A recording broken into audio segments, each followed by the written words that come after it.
الدوام والامور ترجع اعتياديه فهم الجماعه راسا فتحوا نار وين. What happened was absolutely tragic for the people of Fallujah.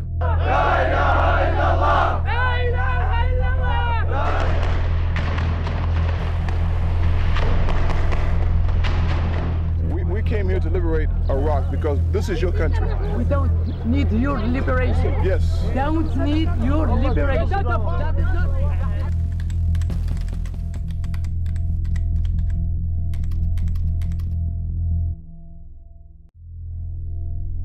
20 years ago, myself and then new photographer Julian Andrews witnessed the awful shooting of more than a dozen Iraqi demonstrators in the city of Fallujah, west of Baghdad.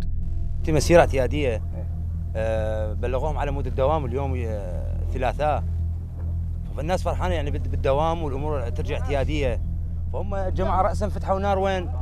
What happened in the ensuing years was absolutely tragic for the people of Fallujah in so many ways. And today I'm here with Rowan Griffiths, the mirror photographer, and we're being hosted by the most important man in Fallujah, Sheikh Ali Al-Mahendi, who is the tribal leader here, with all the most important men in his clan or tribe. Sheikh Al-Mahendi is the guy on the left, and he's been explaining to us exactly what has been happening in Fallujah, and he's introduced us to people who are affected by it. And it's amazing to see that Fallujah is now a thriving city. Much of it is down to him and the efforts he's made and trying to keep his people together. But they've lost so many people to Islamic State or Daesh and various other militias that have interfered with the progress that Fallujah's been trying to make. We're now back in Baghdad, having spent the day in Fallujah. So contacts in Baghdad put us in touch with an amazing gentleman called Sheikh Ali Al-Mahendi. We were introduced at the school where the shooting took place that I witnessed along with Julian Andrews 20 years ago. We met Mohammed Al-Mahendi, who is the official historian for Fallujah, who told us some of the progress that the city's made since then. And the school is now being semi-rebuilt. It's called it's something like translates roughly as the School of Martyrs, reflecting the deaths of the more than a dozen pupils and demonstrators who were shot by American troops after clashing with them because they objected to the occupation of the school. And the complaint from locals then and now,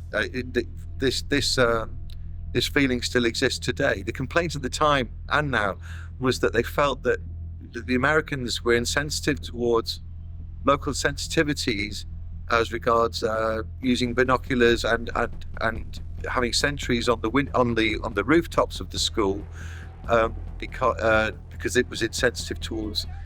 They felt they could see females in Fallujah. This angered locals. Interestingly, Mohammed, the official historian for Fallujah, told me that at the time he strongly begged, and it worked, for all of the demonstrators to be unarmed. He didn't want, and the Sheikh didn't want anyone to show any weapons in Fallujah before the Americans arrived, because they knew what that might lead to. يضربون ضرب عشوائي عليهم يعني والدليل قدامكم انتم تشوفونه شفت القدام وشفت كل شيء شفته والسيارة مال الولد يعني صديقي. The shooting that we witnessed on day 2 of this awful time in Fallujah, the Sheikh and his family maintain to this day that sparked many of the problems that happened in Anbar province afterwards, and actually had quite a lot of influence on the insurgency that happened all over Iraq. It spread like wildfire. He also made it clear that in his opinion none of the people he knew in Fallujah joined Daesh, ISIS, and the people who preceded them, Al-Qaeda. Fallujah at the time that I visited was just as the insurgency was starting, and it's amazing now to see that it is a booming, thriving town. The tarmac roads are perfect on the way out of Baghdad. I think it's about an hour drive out of the capital. We didn't have any problems at checkpoints. Soldiers were smiling, the police were friendly. We were allowed access to anywhere we wanted to go in this city. That at the time, in the years after the insurgency started, was one of the most violent cities in Iraq and acquired an appalling reputation throughout the world. The Sheikh and his entire tribe left when the trouble got so bad, and it left a power vacuum into which ISIS flocked as they will, and the violence that ensued was beamed all over the world. Fallujah as a city of mosques, once home to about 2,000 mosques, was famous for its mosques, was virtually flattened. Now, the images that we saw, even it is breathtaking that even after a few years, it is still it's been virtually rebuilt. This is a place that only a few years ago, perhaps 2015, 2016, had major problems. ISIS is still in the deserts of Anbar province, in which Fallujah is one of the main cities, but far out of the city.